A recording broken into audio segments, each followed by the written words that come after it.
अस्सलामुअलैकुम। Family cuisine में आप सबको खुशामदीद। आज हम फैमिली कुजीन में बहुत ही मजेदार जबरदस्त सी रेसिपी लेकर आए हैं जो कि है भिंडी गोश्त का सालन। जैसा कि आजकल गर्मियों में भिंडियों का सीजन है तो बहुत ही जबरदस्त भिंडियां आ रही हैं, तो सोचा क्यों ना भिंडी गोश्त का सालन बनाया जाए। ये इतना टेस्टी बनकर तैयार होता है कि आपको इसे खाकर मजा ही आ जाएगा। हमारे यहाँ तो ये भिंडी गोश्त का सालन बहुत ही शौक से खाया जाता है और हर सीजन में इसे जरूर तैयार किया जाता है। तो आज मैं आप लोगों के साथ बहुत ही जबरदस्त सी इस भिंडी गोश्त के सालन की रेसिपी को शेयर करूंगी, तो वीडियो को बगैर स्किप किए पूरा देखिएगा ताकि आपकी रेसिपी भी परफेक्ट बने। यहाँ पर मैंने आधा किलो भिंडियाँ ली हैं, थोड़ी सी कच्ची और थोड़े से छोटे साइज की ली हैं। इन्हें धोकर अच्छे से खुश्क कर लेना है। तो अब हमने इसकी कटिंग एक खास तरीके से करनी है जिससे कि हमारी भिंडी खुलेगी भी नहीं और इसी वजह से हमारी भिंडी का सालन में लेस बहुत कम होगा, बिल्कुल ना होने के बराबर।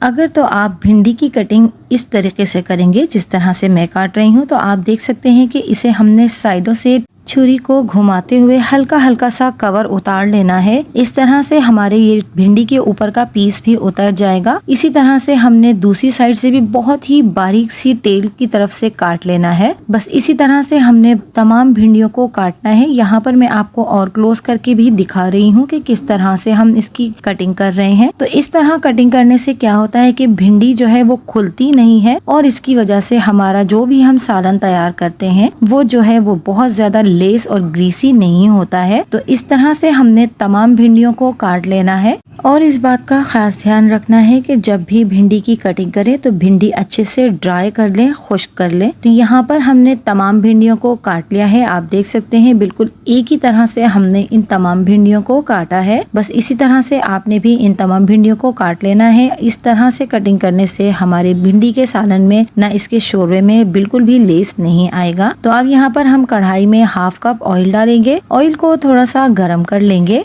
जैसे ही थोड़ा ऑयल गर्म होगा तो जो भिंडियां हमने काट कर रखी हुई हैं वो सारी की सारी हम इस ऑयल में डाल देंगे। और अब हमने 2 से 3 मिनट तक इन भिंडियों को ऑयल में फ्राई करना है। ज्यादा देर हम इन्हें फ्राई नहीं करेंगे, बस तकरीबन 2 से 3 मिनट तक ही हमने इनको फ्राई करना है। इससे हमारी भिंडी गोश्त के सालन में बहुत ही जबरदस्त सा टेस्ट आएगा। आप इस तरह से भिंडी गोश्त बनाकर देखिएगा तो आप यकीन जाने घर वाले आपकी तारीफ करते नहीं थकेंगे। तो यहाँ पर 2 से 3 मिनट तक हमने तमाम भिंडियों को फ्राई कर लिया है। अब हम इन तमाम भिंडियों को ऑयल से बाहर निकाल लेंगे। भिंडियों को 2 से 3 मिनट से ज्यादा आपने फ्राई नहीं करना है वरना इन भिंडियों का कलर खराब हो जाएगा। तो जिस ऑयल में हमने भिंडी को फ्राई किया था इसी में हमने एक बड़े साइज की प्याज को बारीक चॉप किया है, उसी में हम फ्राई कर लेंगे। तो यहाँ पर हम प्याज को ब्राउन नहीं करेंगे, प्याज को हम ट्रांसपेरेंट ही करेंगे। तो जैसे ही हमारी प्याज का कलर चेंज होता है हमने इसमें गोश्त को ऐड कर देना है। यहाँ पर मैं तकरीबन आधा किलो गोश्त ले रही हूँ।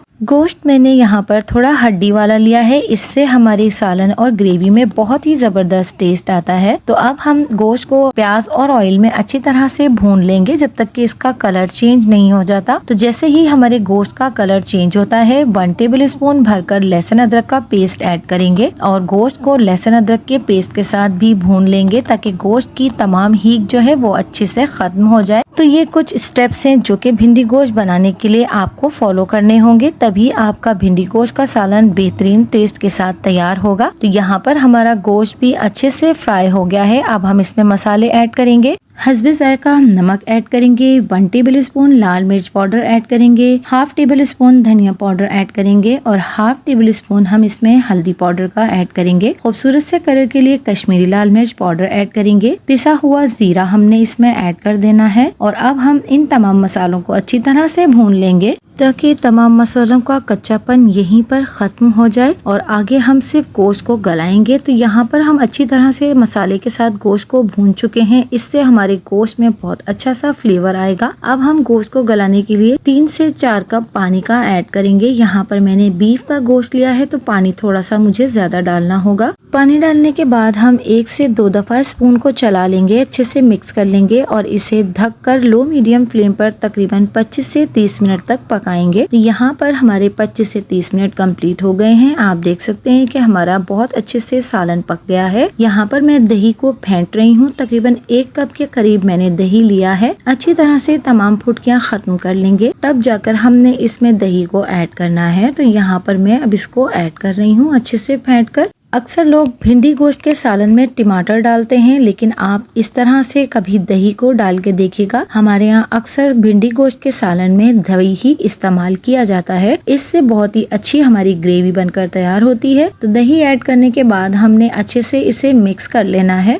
मिक्स करने के बाद हमने जो भिंडियाँ फ्राई करके रखी हुई थी वो सारी की सारी इसमें ऐड कर देनी है। तो पानी हम इसमें अब बिल्कुल भी ऐड नहीं करेंगे। इसी पानी और इसी ग्रेवी में हमने इन भिंडियों को गलाना है। तो तकरीबन आधी तो भिंडियाँ हमारी उसी वक्त पक गई थी जब हमने इन्हें 2 से 3 मिनट तक के फ्राई किया था, और बाकी की जो कसर अब इन भिंडियों में बाकी है वो अब खत्म हो जाएगी। तो आप देख सकते हैं कि भिंडियाँ हम इसमें ऐड कर चुके हैं और अब 2 से 3 मिनट तक हम इसे ढककर पकाएंगे। तो यहाँ पर हमने भिंडियों को पका लिया है। तकरीबन 2 से 3 मिनट तक हमने 2 मीडियम फ्लेम पर इन्हें पकाया है, और आप देख सकते हैं कि हमारी भिंडियां बहुत ही अच्छे से गल चुकी हैं। और ग्रेवी भी आप देख रहे होंगे कि जरा सा भी इस ग्रेवी में लेस आपको नहीं दिख रहा है। तमाम भिंडियां अलग अलग आपको यहाँ दिख रही होंगी। अब हमने इसमें एक खास और आखिरी मसाला ऐड करना है, जो कि पिसा हुआ गरम मसाला है। इससे बहुत ही शानदार खुशबू हमारे इस भिंडी गोश्त के सालन में आएगी और बहुत ही टेस्ट अच्छा सा निकल कर आएगा। तो आपने देखा हमने बहुत ही बेसिक से मसाले जो कि घर में अमूमन इस्तेमाल होते हैं वही इसमें ऐड किए हैं, और कोई खास मसाला हमने इसमें ऐड नहीं किया है। और ये हमारा बहुत ही लाजवाब बेहतरीन सा भिंडी गोश्त का सालन बनकर तैयार हो गया है। तो ये कुछ सिंपल से ट्रिक्स है जिसके इस्तेमाल से हमने ये शानदार सा जायकेदार भिंडी गोश्त का सालन बनाया है। तो आप भी मेरी इस रेसिपी को जरूर ट्राई कीजिएगा और कमेंट्स के जरिए अपना फीडबैक मुझे जरूर दीजिएगा। कमेंट्स लाजमी किया कीजिए मेरी रेसिपीज पर,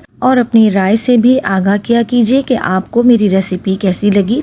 और मेरी रेसिपीज़ को अपने फैमिली और फ्रेंड्स में भी ज़्यादा से ज़्यादा शेयर किया कीजिए। तो अगर आपको मेरी वीडियोस और मेरी रेसिपीज़ पसंद आती हैं तो मेरे चैनल को लाइक, शेयर एंड सब्सक्राइब कीजिए। मिलती हूँ किसी नई वीडियो नई रेसिपी के साथ। अल्लाह हाफिज़।